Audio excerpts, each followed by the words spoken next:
All right, let's settle this down right now. Hey, welcome. You know, we finally made it. It took us a long time to get the four of us in the same place at the same time, and I couldn't be more excited. And I just want to take a moment and introduce myself, since I'm going to be kind of hosting and moderating the discussion. My name is Scott Sliver, and I'm Chair of Communications, Press, and Publicity for the Dayton unit NAACP. Most people know me or think of me as the social media guy, and I also write articles here and there as needed. I'm also on the City of Dayton Landmarks Commission. After I ran for City Commission 4 years ago, I was appointed by the City Commission to the Landmarks Commission, which oversees the historic districts around Dayton. There are 14 of them. So if you're going to make major modifications to a house in a historic district, it goes through us. I'm also on the Community Police Council, which is part of the Human Relations Council with the City of Dayton, and that's with the Chief of Police, Chief Beal, Shelley Dickstein, who's a city manager, and a bunch of other leaders. And our job is to kind of help with community police relations. You know, we give input and we're a sounding board, so that's a lot of fun. Love being a part of that. My day job is I'm associate pastor at the Vineyard Church in Beaver Creek, and I've been doing that for almost 30 years. I helped found that church half a lifetime ago. It's crazy, right, how fast the time goes. I'm also executive director of the Hope Foundation of Greater Dayton, and we operate a mobile food pantry. We actually put food on the back of a box truck and go to different parts of town, and we provide groceries to about 1,000 households every month in Greene and Montgomery County. In completely different news, my professional background, my college is, my degree is in visual communication, so I'm kind of an art guy at heart. So I love marketing and I love communicating. I love helping with messaging. So that's kind of how I ended up here today. So I'm sitting here with Terrence Williams, who's a senior master sergeant, United States Air Force, retired, who chairs our Armed Forces, Armed Services and Veterans Affairs Committee. Did I get that right? And right. Felicia A. Hill, and BSN, RN, and you chair our Health Committee, right? And William Thomas, Mr. T. Spear, over here is our security detail, and he's also on the executive committee. So great to have every one of you here today. Excited to be here. Yeah, thanks. So why don't we go around? You guys can each just kind of give a little piece of who you are, and we'll start with you, Terrence. Good place to start. Yeah. As you said, my name is Terrence Williams. I'm a retired Air Force, 30 years of service, all served right here at Wright Pat. All right. I did 4 years active duty and decided to, try something else. And it still happens that at the time, a civilian job came open, so I decided to transition into the civilian side of Wright Pat and join the reserve. And I ended up doing 26 years in the reserve, so a total of 30 years. All at Wright Pat. All at beautiful Wright Pat. That's unheard of. I have a story I tell people. I came in the service, Air Force, to see the world, and I saw Wright Pat Air Force Base. That's my story. I'm married, a beautiful wife, Roberta Williams. I have 3 kids, and 2 live here in Dayton area, and 1 live in Georgia. And then she have 1 son, lives in Orlando. So your grandpa. Yes. Or Papa? What do you? Peepaw. Peepaw. I'm Peepaw. I'm Peepaw. We have 5 grandkids, 4 girls and 1 boy. Good deal. So it's a lot of fun with those girls. Good. As far as personally, I'm retired in 2015 from the base, enjoying retirement life. And that's how I ended up with NAACP. All right. Because I want to do something, stay busy, and I'm involved with NAACP. I'm involved with Blacks in Government, American Legion, and some local organizations. And with my church, Perry's Chapel at Wright Pat, we have a Boys to Men mentoring program, which I'm involved in. Very good. So I stay busy even though I'm retired. I just don't get paid. His bio is 3 pages long. So we're going to, and especially because you chair the Armed Services and Veterans Affairs Committee for the NAACP, we're going to lean heavily on you and not a problem. Yeah, not a problem. What your perspective is on a lot of different things. That's great. Felicia, why don't you go next? Well, hi. I would do ladies first, but since he was the chair of the Armed Forces. I am so okay because he is my senior. Oh, you had to tell everyone that. No, really, just a rank. But I was in the military. I was in the Air Force Reserves for 10 years and also a veteran of Operation Desert Storm in 1991. I got into the reserves for education, which has really benefited me well. My children have followed in my footsteps as well because my son is in the Ohio National Guard and he is in Intel, and my daughter is in the Navy. She did do active duty for 4 years, and she is currently in the reserves. But my reserve duty, and what a reserve is that you do 1 weekend per month for 12 months, and then 2 weeks consecutively for your annual tour, meaning that you're more intense training. However, at Operation Desert Storm, a lot of the reserves were called up to active duty. So that allowed me to serve my country, and I totally believe in of serving my country because I love America and the job that the military and what they have how I've benefited from it. Now, as a health chair in the NAACP, how I transitioned or got into that position is because I've been a community activist, politically engaged, and also healthcare advocate. One thing for sure is that I understand the importance of not only just health care, but maintaining health, mental, physical, and spiritual. And those are my focus that I would really like to come across with the community, educate the community on. And being a veteran, I see the impact that our vets sometimes go through, especially with mental health. And they have great programs within the system, believe it or not, of recognizing and seeing that with mental health. And I want the whole community to be able to have mental wellness. And I've participated in civil duties from tribal commissions, civil service commissioners, from my former city where I stayed, and also my current Huber Heights neighborhood president of our association and Neighborhood Watch, on several boards, but not to sing accolades, but the reason why I'm here with the NAACP, because I believe in this cause. Yeah. Because America would not be America without the NAACP. Yeah. I truly believe that. So that's where I am. And then being in the military, oftentimes, especially African Americans, are not as sung heroes as you see. And we need to be, because from the beginning of time of America, we participated, to one degree or another. And we're very patriotic as well. And I wanted to champion that. So and Scott, thank you for allowing me to be here, and especially being the only female and having a voice. And you're here on this platform to express some of those things and concerns that we have. Yeah, great to have you. Agent Spear. Agent Spear. Why don't you tell us a little bit about yourself? Born and raised in Montgomery County. Retired Dayton Public School system, and married, 2 kids, 2 grandchildren. Did 2.5 years of active duty and 2.5 years in the military for the Army, for reserves. Pretty much joined the NAACP through advocate, our president, Derek Forward, who said that he think that I would be a nice candidate for a membership to come aboard and make some changes and observe what the city of Dayton is going through as far as... Well, with your experience in working at Dayton Public Schools for how long? Oh, 22 years. 22 years. Yeah, you're well acquainted with Dayton. Yes, I am, With the special needs services at that, I was in the transportation department, and then I got out of that and went over to the Dayton International Airport, where I'm expediting now for them. Yeah. Very good. Yeah. Thanks to each of you. Well, look, I just want to let you know, I'm sensitive that we all have long-standing relationships and employers and all that. We don't want to hurt anyone or offend anyone or whatever, but we're all part of the NAACP. And I'm curious about each of your experience going into the military. I mean, you were in for a long time and in the reserves for a long time, and you were also involved in human relations, right? Yes, sir. So talk a little bit about that. What was that journey like for you? Well, I came in 1978, and at that time I was in maintenance.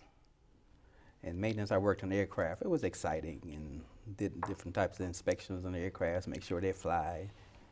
And after about 12 years, I needed a career change. But I've always been interested in advocacy, especially for the disabled.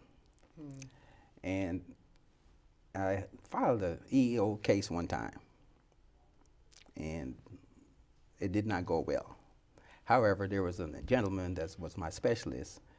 He was so awesome to work with and work for me. And I said, you know what, it's time for me to make a change, because this guy is helping folks. And I decided to apply for a job in HR, got over in HR, and then I cross-trained in the military to the civilians and to the admin side, because I wanted to see how everything worked, Right. you know, get a feel for how these organizations work, and that was the best move I've made. And based on that, I was able to transition into different areas of serving people while I was on service. So I was always a person they came to if they had a question or something like that, you know, or a concern, they were not treated right. They came to me for some reason. But I worked in the orderly room, and I had a close ear to the commander, so that I helped a lot of people out that way. So it was a gradual transition into where I'm at right now in the NAACP, still doing the same thing, serving, advocating for folks. So did people were coming to you, then did you become recognized as like the go-to guy when somebody had an issue, and then the position kind of followed your leadership in that? Yes, sir. Yes, sir. Absolutely. Because since I had the ear to the commander and the first sergeant, That's important. that's very important, you know. So I was able to, you know, intervene a whole lot of times and help folks out before it could get escalated to something else that it wasn't. And I continued to do that, and it helped me in my civilian side of the house, because I was still working for the military as a civilian. So when I transitioned to HR, human resources, give me an opportunity to branch off into affirmative employment, EEO, diversity. So I've always been in that type of field. That's great. Okay, so what was your experience like when you went in? As a medic, I went in as a medic. I went in to help pay for my schooling because I was at Central State University. I always wanted two career fields. One, I was doing computer information systems, that was like really that field was really opening up. And then my grandma was a nurse. So when I went into the military, I scored, you know, relatively high on the ASVAT and got into being a medic, and never knew that it would help me in my life overall, because sometimes you do things just saying that it's out of your need, but once you get there, you just see the opportunities, how it has truly opened up, and that you can use those type of skills lifelong. So I was a medic in the 445th, and with our unit was like a MASH unit. Remember the program? For those who don't remember, okay, with a MASH We all know unit- MASH. Well, Yeah. maybe at the table we do, you know, but what a MASH unit pretty much did, what we were required to, we would triage patients, and triage patients meaning that patients that were coming like from the front line, because over for Operation Desert Storm, when we got deployed over to Germany, our role was either when they come from the front line, we would stabilize them and they would stay in Germany, or they would go back to the front line or back to their site or go home. And our unit was required to stabilize the patient. So when we received those patients there, or our military personnel, I'm saying patient because I'm also an ER nurse, which I absolutely love. And that helped me with my medic to transition into me becoming an RN, which I can do for free, but I'm not, because I love nursing, because I love caring for people. And the great thing about military, it allows you to serve and you become family. And it breaks down isms in the military. And what I mean by isms, some racism, some sexisms, you know, all those isms that you have, because it's so diverse and you meet people from all over the world, and those connections are lifelong.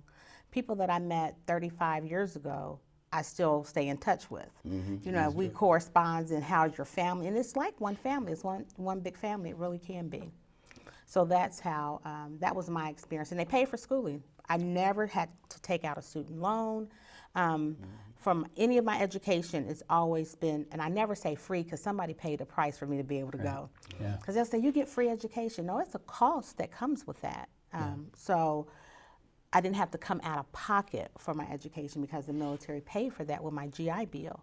One of the phenomenal benefits of there. And then to be able to travel, people don't know you being in the reserves, you're able to also go anywhere in the world to stay on base for a minimal price. Yeah. You know, it depends on the base, it depends on the availability. When we went down to Florida for Disney for our vacation, you know, there were bases that was really close proximity there for $15 a night. Yeah. You know, and just as you're being retired, I can go out to Wright Pat and rent RVs and look on there, and the being able to travel. It's so many benefits of the military besides just, you know, going to war, you know, Right. the fight of it, but the community of it. So that's, even as a reservist, you know, where you're not active duty, but sometimes people are really reluctant. I think about 2% of our entire country serves our military. You know, I would like to see that number grow. I guess it's worth mentioning, I have my oldest daughter is a tech sergeant, and she's stationed at Fort Sam Houston in San Antonio. She was at Lackland for a few years. She was at Beale Air Force Base in Sacramento, and she graduated from Beaver Creek High School and then was stationed at Wright Pat. And she did 6 months in Kuwait in support of the wars over there. Then my youngest son did 4 years in the Marine Corps, Semper Fi, and he just graduated. Well, he just graduated using his GI Bill from Wright State, got his political science degree. And then my youngest daughter got married, and then her husband went in the Air Force, and he just put on senior airman, and he is at Davis-Monthan in Arizona. Oh, that's So great. my wife and I went to art school, and we ended up with, you know, Yes, sir. a military family. But when you talk about that being a family, I experienced that. is a Yeah. There's a connection It is. that is just unique. And Natalie, when she was at Wright Pat, met a guy who was a retired chief, and she didn't know he was a chief, Ruben Garcia. And he invited her into the Sergeants Association when she was just, I think, an airman first class.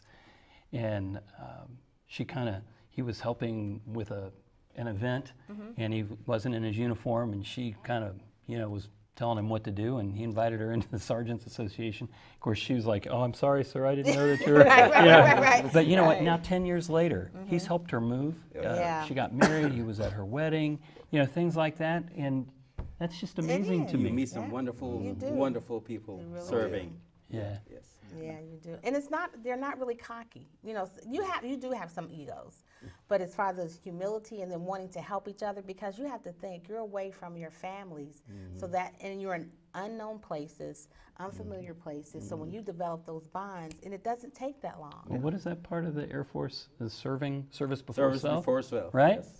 Service before self. Service yeah. before self. Yes. Yes, Right, sir, so that's Our important. motto. Yes. All right, so we got our Army guy here. Yeah, That's enough yeah. about They're Air all right, Force. too. They're all Come right. on. Yeah, You know, yeah, we yeah. need them. Okay. So, what inspired you to go in the Armed I Forces? think it was my family bloodline. Started with my grandfather, my dad, my oldest brother, me, and my younger sister. Wow. Army, field artillery, rode around a 9-inch howitzer with an ammo section. Yeah. 25 miles from the line.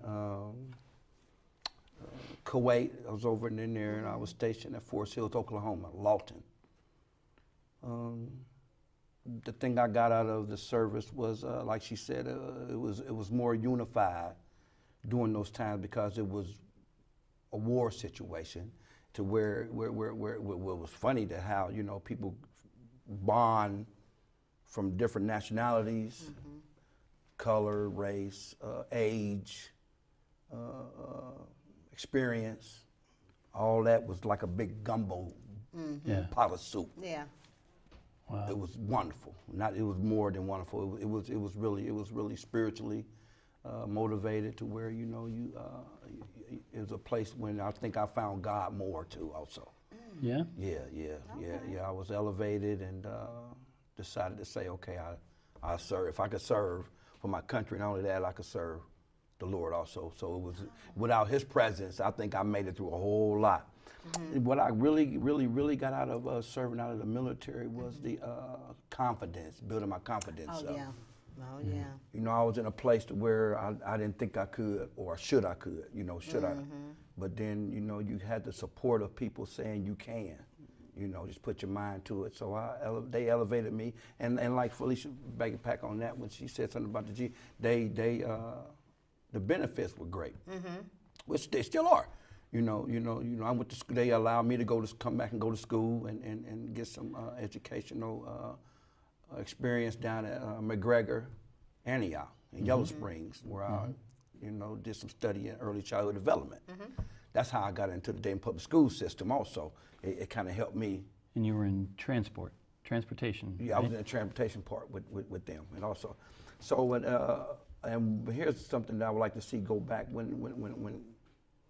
Well, here's something I like to see in going back.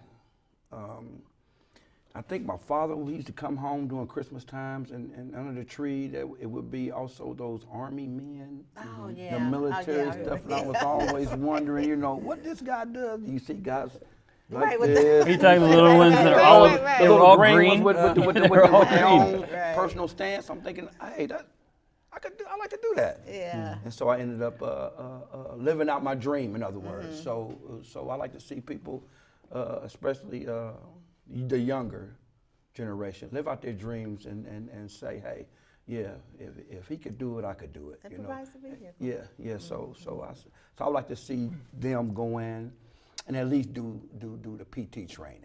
You know, That'd build confidence. That's fun. Oh my God, the PT training was something that I never could think that I could do a 15-mile hike or run with about 75 pounds on my back and eat at the same time. I never could think I could do that. So what I did was I remember I used those memories and I channeled that down to my experience in my everyday living to say, you know, where there's a will. There's a way. I see what There's you a did way. there. Yeah, there's a will. Where there's a will. Amen. There's a way. Okay, so you, If I might add, yeah. you know, and William came from a line of servants. Yeah. You know, his granddad, his dad, brothers. I was the first one in my family to join the military. Oh, really? And they were so surprised when I said, I'm joining the Air Force. Like, why? I was shocked when my daughter went in. I tried to get my oldest son to go, and he didn't want to. And my daughter, I was like, you what? Why? Well, what made you join? I wanted to travel. Oh, okay. And you end up at And back. we all talk about the GI Bill. You know, I wanted some money to school because I was in college, but I was paying my own way. I'm like, okay, you know what? There's a better way to do this. Then I wanted to get out of the New York City scene. So, but I really wanted to travel. And here I am. But I did get an opportunity to travel a whole lot. Okay. Being in the reserve once a year, you know. Yeah. We're here, there, or Europe. I saw all of Europe. Some other places. You know, so. He made it sound like in his opening he was trapped at Wright Pat the whole time, didn't he? He was down there with those aliens down. Right. I got in because my initially it used to be a buddy program where you and your friend could go at the same time. You were guaranteed to Guaranteed? Well, you were Yeah. guaranteed to wherever they get transferred to, you would transfer as a partner. And she backed out. And I was like, you know what? I'm still going. But what William has said about building the confidence, because as you transition through boot camp, you come out a change and a better person, in my opinion. Yeah. Oh, yeah. Because it allows you to see something to be able to accomplish that you didn't know that you could. Right. And not just the physical, but the mental. Because what they do is break you all the way down and build you back up to think of team. You know, to think of team, that you're not in a silo. But so that's instilled in you. I am my sister's keeper. I am my brother's keeper. I am my back. And you live that lifelong. So even if you don't have on a uniform, you don't have to. But when you see a fellow person that's in the military personnel, you know, you kind of give props there. Yes. Oh, yeah. Because they understand what you've gone through. You know, so it's not bad. It's a good thing. It's really a family, a unity. Yeah, it It remains is. that way. It does. Okay, y'all are painting this sort of rainbows and Well, butterflies we'll get to the sort of. we'll get I'm like, were you not mistreated as a woman in the No, military? I was not. I'm telling you. And I end up, my leadership really blossomed there. It really did. Even though I was the shortest one, I had to get wavered to get in the military because I was 4'11" and a half, and you have to be 5 feet to get in. Yeah. So I had to get a waiver. And then once I got a waiver, and I used to call cadence, I have that short person syndrome, want to be the biggest thing, It really helped my leadership blossom because I became a rope. A rope is pretty much a leadership role there. And it gives you opportunities that you necessarily wouldn't get in the outside world. This is true. It does. Wouldn't you agree? Yeah, it does. It does. It really does. It really does. Yeah, and then the hierarchy of command, respect. Respect, yes. How it's certain orders that you have to do things. Certain standards that you have to abide by, and it's not for everybody. I'm not saying it was all rosy, but for me, it was a great experience. Yeah. I wouldn't trade it for the world. That comes through loud and clear. Yeah. And one of the things it does is teach you discipline in life, in everything you do. Because you take those values that they taught you way back in basic, and you can see you use it gradually as you go through your career. And I had a very longer career than you folks in the military. And everything I learned from basic on helped me through my career to evolve, to get promoted, to take on leadership roles.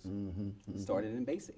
Well, 1978, right? 1978. So from 1978 to now, that's a long career. And what kind of changes have you seen, and especially being in human resources, That's right? That's And a good question. I have a couple of good ones for you. And when I came in 78, I worked, like I said, in maintenance, working aircrafts. And there were probably about 3 or 4 females in my unit. And they worked in the oiler room. There was no females on the flight line. It may be 1 or 2. After I leave, 30 years after, I would say it's about 15 to 20% of females. So I saw that change, and it's a drastic change, significant change from that time. wait, 15, 20% is drastic in 40 years? In 30 years, yes. 30 years? Yes. Because I never expected to see that. Really? And I'm Good. just talking about in the area of like maintenance and certain occupations. It was very gender driven when I came in. If you were a female, you may not be able to go to this profession or that profession or Right. that profession. And I see a drastic change in that. It can get better. It's not all the way there yet, but it's been a significant improvement. And the second most significant thing is when the law came out, don't ask, don't tell. That made a big change in the military and how we treat each other and relate to each other. Yeah? Yes. And it did. I don't know really how to explain it if you have had experience with that. But some individuals started to be more themselves, because they were always trying to hide and you can see the person in that person after that law was changed. I had some very good friends that, was so happy that that law was changed. Okay, so you had a long career coming out of the military as a nurse, right? And you were at Good Sam I was. for a long time. I was. And now, I was just at a meeting last night where it was the third and final meeting of the redevelopment of Good Sam. How can you give us a little perspective, as somebody who was there and now it's gone? Disheartening. I really, and I know healthcare is changing because it is coming out of the big brick and mortar and is transitioning to home health. However, that's a great void. Good Samaritan was family. I did emergency room nursing. That's pretty much, and I look at my career as a nurse as a calling, not just as a profession. I'm a nurse advocate because I believe in well health and not ill health or ill care. So nurse-patient ratios, making sure that the nurses, because when nurses, if you ever had a horrible nurse, that just ruins your day. Sure does. It does. So I'm an advocate within the facility and without to make sure patients are being treated fairly. But healthcare is so driven now by money, and people get into healthcare for the money, and they said they couldn't afford to continue with Good Samaritan in Miami Valley, and there was a 5-mile radius. Well, that's been happening since it was built. And Good Samaritan's been there since that time. So now they're justifying by closing it for that. That didn't set well with me, but I do understand that there is a paradigm shift in healthcare in which it is going out. of the brick and mortar, the large brick and mortar. But with the, hopefully they'll put facilities in there because mental health is such discipline within healthcare that really need more funding, more awareness, especially within the African American community. And I do believe a facility there, and to cater to that and have mental health facilities that's comprehensive for families, it will help our community tremendously. But when they closed Good Samaritan, you saw the transition though, in my opinion. We saw it. It was almost like people— Like turning the spigot off a little You bit. did, you really slowly. did, because certain services were taken away, certain, specialties were taken away or weren't, contracts weren't being renewed, and you saw it was becoming more of a community hospital. But the care there, and every person, you have a bad experience everywhere. But as far as the family atmosphere, with my fellow coworkers, I wouldn't trade that for the world. I've had some bad experiences, and that's life itself. At the end of the day, it's not really what happened to you. That's 10%. Is 90% is your attitude and how you deal with it. Exactly. So, but I still don't. It's still a disbelief that Good Samaritan Hospital is closing. It's still a disbelief there, but out of the ashes, a phoenix can rise, and prayerfully, it will be something that will serve the community at large.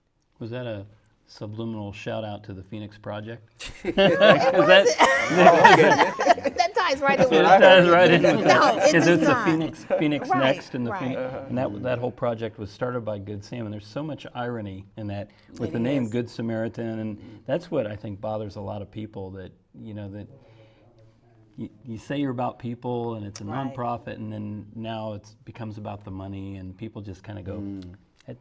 Oh yeah, that's healthcare. Period. I mean, the cost of healthcare is ridiculous.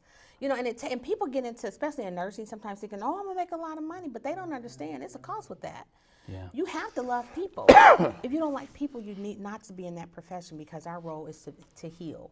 And just like that military. Going back to that, I am my brother's keeper. You don't leave a brother or a sister on the when they're injured or when they're fallen. You don't. That's a disgrace. That's despicable. That's beyond even a thought of you doing that. It is. And to leave a hospital, to leave a community, and they're into healthcare, wholeness, well-being, but yet still it's fractured. You really should learn to speak your mind more. Just a little. Well, I mean, we're all in Dayton, and we're all part of the Dayton unit, NAACP. Right. And these things all hit really close to home. Yes. Now, both of you have experience in Dayton public schools, Oh, yeah. right? Now you're a nurse. Yeah, Dayton right? public school nurse. And you spent how many years? 18? 20. 20 years? 2022, yeah. So, and you both graduated from Lawrence Dunbar. Yeah, I Dunbar. graduated. I would have graduated from Patterson, but I moved to Georgia. Okay. Yeah. But I came back. But you grew up in DPS, Yeah, right? yeah, So, what is your perspective on what's been happening over the last several years? DPS In the school is- system, Well, yeah, period? they're next to the bottom of the list in the state of Ohio, and Yes. can you see a time where that's not the case? Well, let me say this. I have a different perspective on that. And the reason why is because those state-driven tests, necessary to a certain degree, but that's not the end-all, be-all, a measure of a person. Absolutely. If those tests are saying that it is just based off of certain factors where saying that you're not good enough, because that's what it does, DPS puts out some good product. Yeah. I know some people might be shouting up the mountaintops and disagree with me because that's what they hear. I'm within the system and I see. Yeah. And they are their worst enemy as far as publicity, because the product that some of DPS puts out is exceptional. Because some of the things that our students have to go through just to get to school, Yep. some teachers couldn't even make it to work, but Right. yet still they're Come on, resilient and that's still so good. go. Such a good point. So that being said, and then the individuals within the schools, they are the lowest paid as far as all the teachers within the county, but yet still teachers still show up for work. They have less resources to deal with some of the issues that they face, because what they face, we're looking at the generation, and this is kind of a sidebar, but it's all ties in. A generation of the crack cocaine baby, their babies are having babies. And that effect is still there. Now the big paradigm shift is treatment, which I'm so glad. However, I want those results of the negative impact that it's had on our communities are still being felt. Yes. And as far as the psychologists within the schools, therapists within the schools, those things are truly needed, because our children are hurting. Even in their hurt, they still are succeeding. Even in their hurt, but it's needed, and bottom of the barrel, what truly does that test represent? How many urban schools are failing in comparison to suburban schools? Yeah. What's in that message? What's going on with that? Why is that? Based off of their test, they're saying they're failing, but we still have some good product coming out of there. Absolutely. That's what I am not an expert by any means. However, I do see some positive things that's within Dayton Public Schools. You make great points. You make some and very you're valid passionate points, yes. about it, and it's insightful. Right now, you do a lot of mentoring too, right? Yes. And you're in the schools. So I'm in the school system, what do you, seeing what do you those kids see? daily. It's a struggle, and like Felicia was saying, a lot of these kids come to school. Some of them, sometimes they haven't eaten breakfast.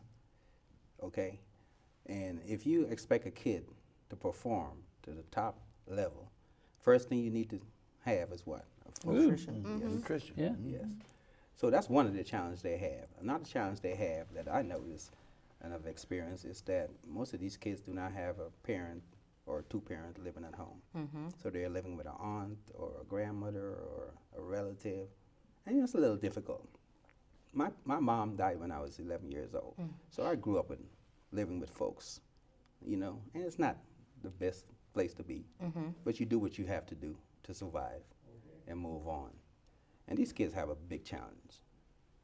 And I see it every day. So the best thing we can do is keep encouraging them, keep supporting them, because we can make a difference, period.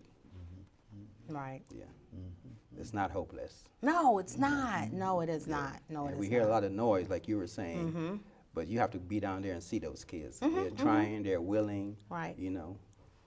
Regardless of their circumstances. That's so good. But yeah, but we have to be there. Coming out of the transportation department and the special needs services area, where I was mostly involved with, is having the adequate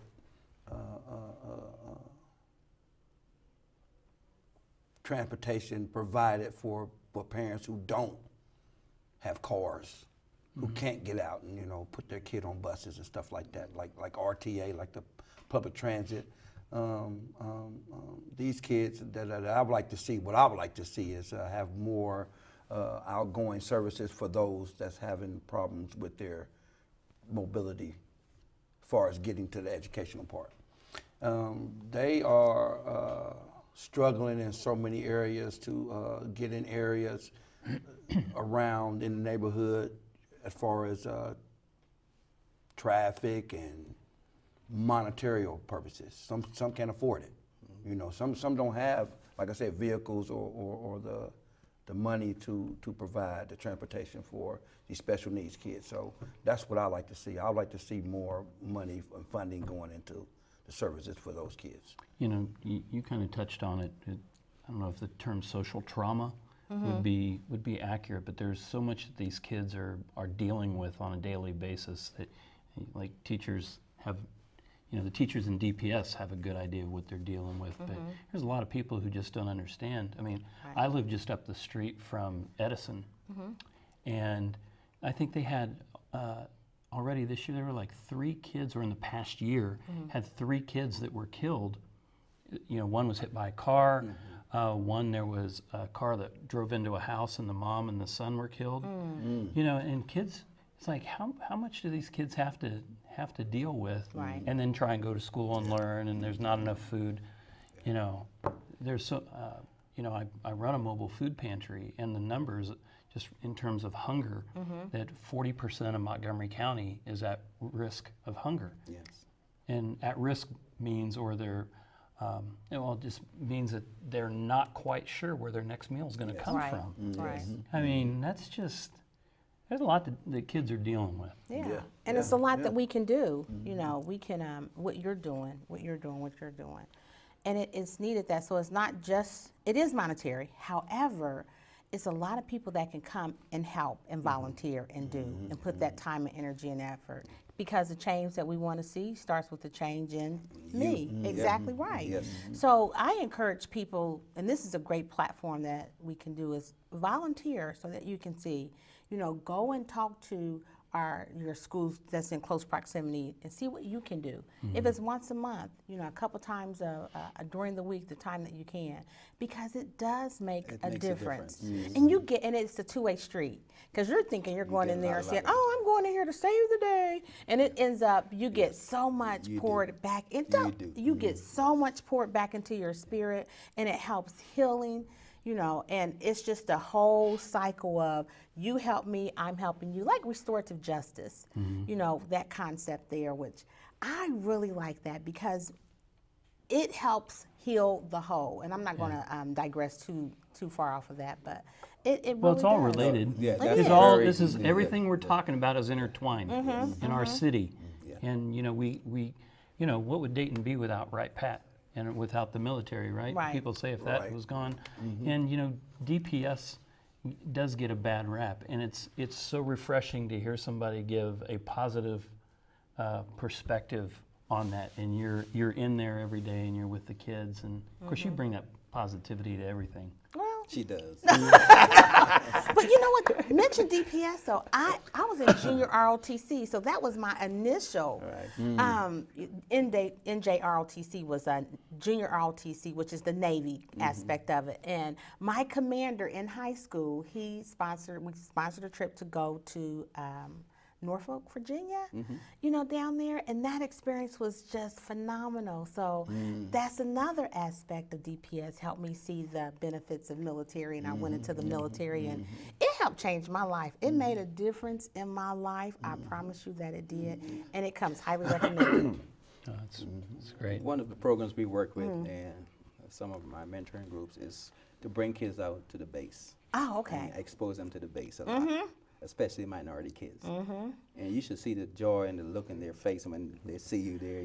It's like, this is Colonel so-and-so, or this is Major so-and-so. Right. Like, okay, I can be that. Right, exactly, You know what I'm right. It's encouraging. Yes. It is, it is. So it ties in, like you just said, Scott, we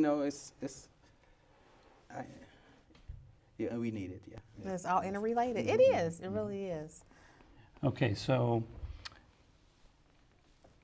what do you say to a kid who's maybe 14, 15, 16, and they say, man, I'm thinking about maybe going into the Air Force how do you inspire kids? I mean, you're all so positive about it, and I love it because I've got kids who are doing it.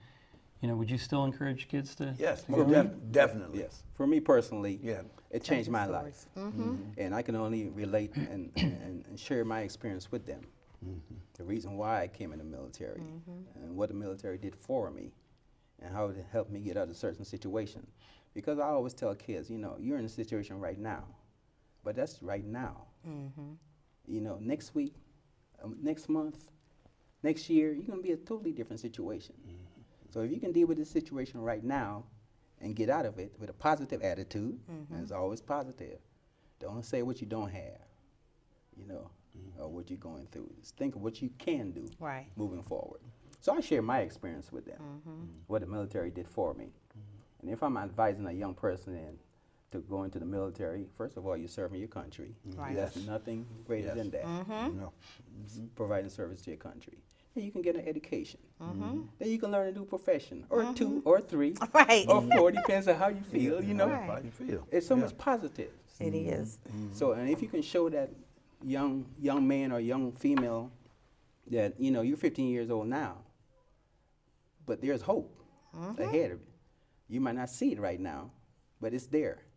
And it's something to think of. That's why one of our things we do is take them to the base and let them see, you see it on TV and all that, And you think everyone in the military is going to war or shooting up folks, but you can learn computers and engineers and whatever profession you need. You go to school, I always preach education first. Yes. Okay, but if you don't have a way out, say like you're not a star basketball player, because everyone want to be a star basketball player these days, and have no talent at all. But you don't want to say you don't have any talent. See? But have a plan B, C, D, E. Okay, and somewhere in there should be the military, and it should be right up there.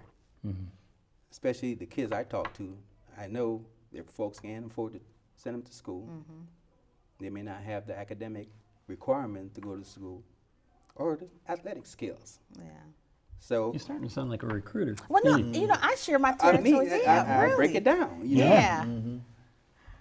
The next best thing, try the military. Right. You don't have to stay in it for 50 years. No, you don't. Like me. You're right. You're right. But if you go do, in it's a there, good thing. Do It's a good thing. 2-year, Yeah. 4-year, whatever. Yeah. Right. Get some experience, get some help with your education, and then it will help you in life moving forward. It'll Yeah. teach you discipline. It'll teach you leadership. It'll teach you a lot of these kids Respectfulness. respectful. Oh, yes. Okay, well, you Yes. just mentioned the key word, leadership. And over the span of your career, you had to have worked for lots of different commanders, lots of right, lots of different types of leaders. Just speak to that, like the difference in the types of leaders and how you were treated, how you were raised up, how you were held back, whatever. What? Most of what the military taught me, my mom already taught me, okay, or my grandmother, or you know, some aunt. Right. The military reinforces that. Okay, there's a whole lot of different styles and leadership styles in the military, and one good thing about the military, they're sent to a lot of leadership schools. Every time you turn around, you're going to some kind of leadership school. So they drill leadership into you, but everyone have their own style. And I find working for females, and my wife would not believe I'm saying this, but I find working for females a whole lot easier in the military. And I think they're a little more, the military is strictly mission. Right? Females bring a little different touch to it. Family, well-being, you know what I'm saying? Yeah, I know exactly So what you're saying. the females, saying like we had 2 base commanders here, excellent females within the past 10 years. Yeah. And they've changed the culture of Right Path based on their leadership style. Two females had changed the whole culture changed the culture. of an entire base. Not the, you have to understand what I'm saying here. When I say the culture, there were more people than mission. Yeah. Guys tend to be more mission than people. Let's get the job done. Let's party. Let's make sure we work hard and play hard, right? Work hard, play hard. Females are more, at least the 2 female commanders we had recently was excellent people commanders. You can go and talk to them about anything. So you can't go and talk to a man about anything, Right. especially being a man. Right. Man, true. Like, right. Yeah. You know what I'm saying? Yeah. But you can go and talk to a female commander or a Right. female first sergeant and share information with them that you would not share with a male. Right. That's my experience now. And that's important of females being in the room. It really Yes. is. It gives a different perspective. Yes. You know, when everything is monolithic, the same, you're bouncing off the same ideal, so there's not room for growth. You know, you would ask the question, how would I talk to a 15-year-old? I would give them my testimony. I had a full scholarship to Central State University, and I was on the dean's list, and I went on the whim of my girlfriend who didn't go. With the scholarship and the military, I got $1,500 back each quarter. Now they're on semesters. So that was money that I could take and invest elsewhere. So that was a leg up. But I would share my story and tell them, especially if they're a product of public education or Dayton Public Schools, I'm cut from that cloth. Went to Westwood, Roth, graduated from Dunbar, you know, grew up Doesn't on... get any more Dayton than that right no, there. no, I'm Westwood. Dayton through and through. And I would tell them my story about that. And I say sometimes you're scared and you don't know, but instead of just working at and there's nothing wrong with working at McDonald's if you have to, or a penny and a job that doesn't give you growth. McDonald's can, I dare not say that they won't, but the military will. It's guaranteed. So it's like, I'm not quite for sure what I want to do.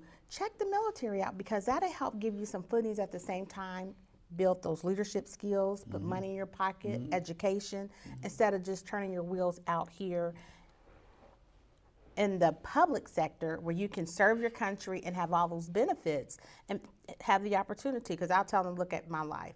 Anything that you've been through, I promise you, I didn't experience or saw it. Oh, yes. Because I'm cut from this cloth. So I can really relate to the things of drugs in the family, and everybody don't come up the hard way. But I'm just saying those people that I know that's close to me. And where my son, he gives a different perspective because he grew up suburban. And he talks about the leg up that he received in the military, in the reserves, of the mission that he, and the opportunity that he gained. And then my daughter being in the Navy, she had a full golf scholarship when she joined, but she didn't really want, college wasn't for her right then. You know, even though she was kind of I was like, what, you got a full scholarship and you're going to the Navy? But That's from an Air Force parent now. Okay? Like, what do you mean? No, so everybody's story is not coming from, downtrodden, you know. Right. My life was so bad, so I had to go into the military. So I have 3 different perspectives.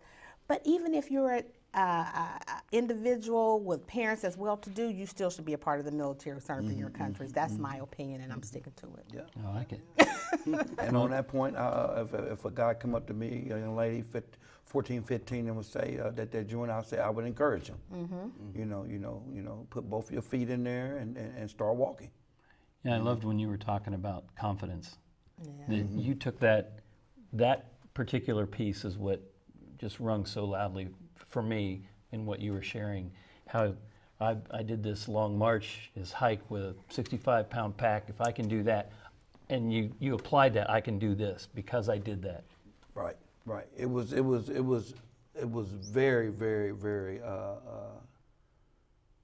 Well, I could say the pat on my back was very encouraging to me, to saying, hey, you could do this. And not only that, they said, we'll help you do it. Yes. They want you to succeed. Yeah, whatever you're it wasn't doing. just one, it was like 50 Whatever other mission, people. yes. Right. Yeah. Yeah, well, especially when they see you trying and you trying, and you see them trying, and we all trying, and we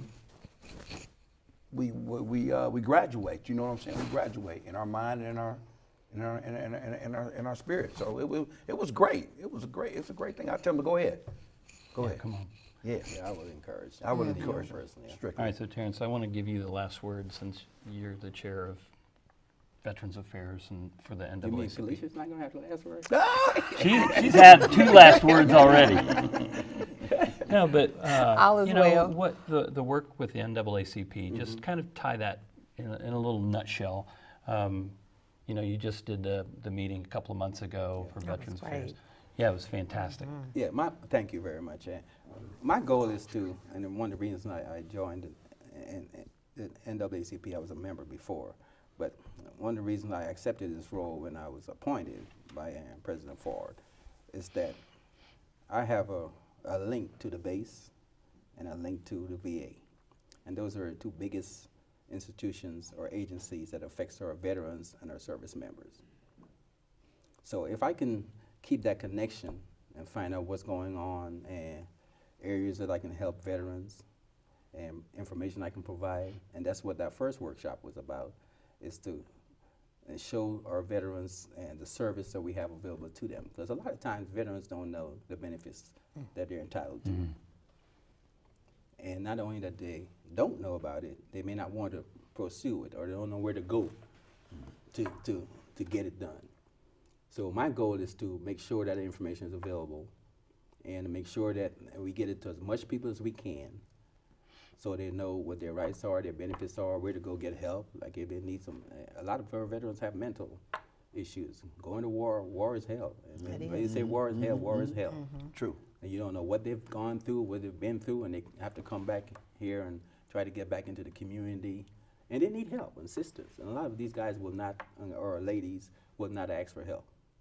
So I encourage people, when I see you're a veteran, okay, yeah, you're doing all right. Yeah.